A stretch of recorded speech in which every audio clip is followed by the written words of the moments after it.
আল্লাহর নবীকে এত ভালোবাসতেন। শুধু বেলাল রাদিয়াল্লাহু আনহু নয়, সমস্ত সাহাবা, আহলে সাহাবা আল্লাহর নবীকে এত ভালোবাসতেন। সাহাবা ব্যতীত এই ভালোবাসার নমুনা কিয়ামত পর্যন্ত কোন উম্মত পেশ করতে পারবে না যে আল্লাহর নবীকে সাহাবারা এত ভালোবেসেছিলেন। হযরত বেলাল হাবশী রাদিয়াল্লাহু আনহু তিনি আযান দিতে দাঁড়িয়ে গেলেন। আল্লাহু আকবার, আল্লাহু আকবার, আল্লাহু আকবার, আল্লাহু আকবার। আশহাদু আল লা ইলাহা ইল্লাল্লাহ, আশহাদু আল লা ইলাহা ইল্লাল্লাহ, আশহাদু আন্না মুহাম্মাদার রাসূলুল্লাহ। এতটুকু সংখ্যার মধ্যে হযরত বেলাল হাবশী রাদিয়াল্লাহু আনহু বেহুশ হয়ে পড়ে গিয়েছেন। তিনি যখনই মুহাম্মাদুর রাসূলুল্লাহ বলেছেন তিনি বেহুশ হয়ে গেছেন। সমস্ত মদিনার আনসার মুহাজির সবাই পেরেশান, কি ব্যাপার হযরত বেলাল বেহুশ হয়ে গেল কেন? যখন হযরত বেলালের হুঁশ ফিরে আসলো, হযরত বেলালকে জিজ্ঞাসা করছে, হে বেলাল, তুমি তো নবীর জামানাতে আযানকে মুকাম্মাল করতে, আযান সম্পূর্ণ করতে, আজকে তুমি বেহুশ হয়ে গেলে কেন? হযরত বেলাল হাবশী রাদিয়াল্লাহু আনহু আল্লাহর নবীকে এত ভালোবাসতেন, এত মহব্বত করতেন। হযরত বেলাল বলছেন, আমি এই কারণে বেহুশ হয়ে গিয়েছি, আমি যখনই নবীর জামানায় আযান দিতে দাঁড়াতাম, আমি যখনই আযান পড়তাম, আমি যখনই আশহাদু আন্না মুহাম্মাদার রাসূলুল্লাহ বলতাম, আমি এদিকে ওদিকে তাকিয়ে দেখতাম যে আমার নবীর সোনার মুখখানা আমি দেখতে পাবো।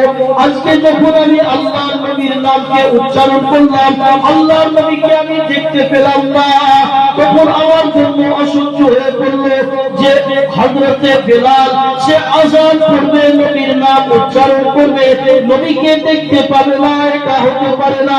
ওই কারণে আমি বেহুশ হয়ে গিয়েছি। আল্লাহ নবীকে সাহাবারা এত মহব্বত করতেন, এত ভালোবাসতেন।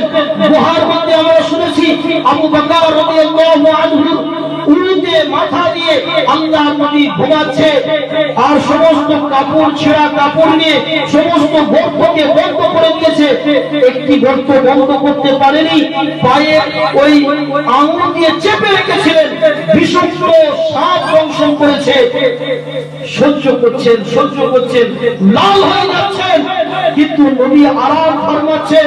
নবীর আরামের তীব্র ঘটক, নবীর আরামে বেগার প্রভুর সাহাবারা এই বরদাস্ত করেনি যে চোখের পানি গড়িয়ে আল্লাহর নবীর শরীরে পড়েছে, নবীজি জাগ্রত হয়েছে। হে আবু বকর, তোমার চোখে পানি কেন? বিবির কথা মনে পড়েছে, বাচ্চা বাচ্চাদের কথা মনে পড়েছে? আবু বকর বলছেন, আল্লাহর কসম করে বলছি, ইয়া রাসূলুল্লাহ, ইয়া হাবিবাল্লাহ, যেদিন থেকে আপনার সঙ্গে আমার বন্ধুত্ব হওয়ার পর থেকে আমি যেদিন আপনার হাতে কালেমা পড়েছি, আপনাকে যতটা আমি ভালোবাসি, আমার দিলেতে গোটা পৃথিবীর, আমার সন্তান সন্ততি, আমার বিবি বাচ্চা, আমার দৌলত জায়গা সম্পত্তি, কোনো কিছুর মহব্বত আমার অন্তরের মধ্যে রাখেনি। শুধু সব থেকে বেশি যদি ভালোবাসা যদি আমার অন্তরে থাকে, শুধু মুহাম্মদ সাল্লাল্লাহু আলাইহি ওয়াসাল্লাম, আপনার ভালোবাসা আমার অন্তরে আছে। তো আমরা সত্যিকারের নবীর যদি আশিক হয়ে যায়, তো নবীকে ভালোবাসা, নবীর আদর্শকে ভালোবাসা, নবীজির সুন্নতকে ভালোবাসা, তিনার বরকতময় জীবন আমাদের জীবনের মধ্যে অনুধাবন, অনুকরণ করে আমার জীবনকে শেষ পর্যন্ত নিয়ে যাওয়া, এটাই হবে ইশকে নবী, এটাই হবে আশিকে রাসূলের পরিচয়, এটাই হবে মুহাম্মাদির পরিচয়। নালে ডিজে বাজিয়ে মানুষকে কষ্ট দিয়ে ঝান্ডা উত্তোলন করে নবীর নামে যে এই তাওহীদের বাক্য যে আমাদের মুখ থেকে শোনা পায় না, না আমরা না কিসের পরিচয় দিই, না মাতালের পরিচয় দিই, ইশকে নবীর পরিচয় আমরা দিতে পারি না, না আমরা মাতালের পরিচয় দিয়েছি যে নবী আগমন করেছে, নবীর সিরাতের জীবনকে নিজের জীবনে আনতে পারলাম না, জুমার নামাজ ছাড়া পাঁচ ওয়াক্ত নামাজে মসজিদে গেলাম না, কোনদিন নবীজির খাওয়া সুন্নত জানার চেষ্টা করলাম না নবীর পোশাক কি আছে, নবীর খাওয়া দাওয়া কি আছে, নবীজি না অকেশন অনুষ্ঠান করার বিলাসিতা কি আছে, সেই সমস্ত বিষয় কোনোদিন চিন্তা করলাম না। শুধু একবার ইয়া নবী সালাম আলাইকা বলে দেওয়ার নাম ইশকে নবীর শপথের যোগ্য কোনোদিনের জন্য এই উম্মত হতে পারে না আর পারবে না যতক্ষণ না পর্যন্ত এই উম্মত এই নবীজির সিরাতের জীবন আদর্শকে নিজের জীবনে না আনতে পারবে। এটাই হলো মেন কথা, যে শুধু মিথ্যাবাদী সাব্যস্ত নবীর উম্মত বলে দাবিদার একবার শুধু ইয়া নবী সালাম আলাইকা বা সারা বছর আর দেখা নাই, জুম্মার নামাজ আর কোনো নামাজ নাই, সুন্নতের কোনো গুঞ্জাইশ আমার জিন্দেগিতে নাই, এরা নবীর উম্মত হতে পারে না, এরা নবীর উম্মত হতে পারে না।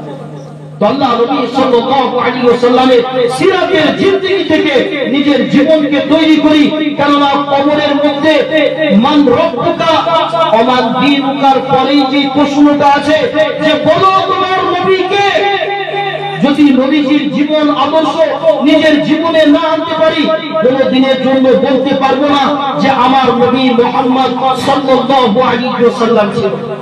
কোন দিনের জন্য কবরে না ফারিস্তার এই প্রশ্নের উত্তর আমরা দিতে পারবো না। তো ওই কবরে আমাদের নারী পুরুষ সকলকে এই প্রশ্ন করা হবে যে বলো তোমার নবী কে ছিল। যদি নবীজির আদর্শ জীবনকে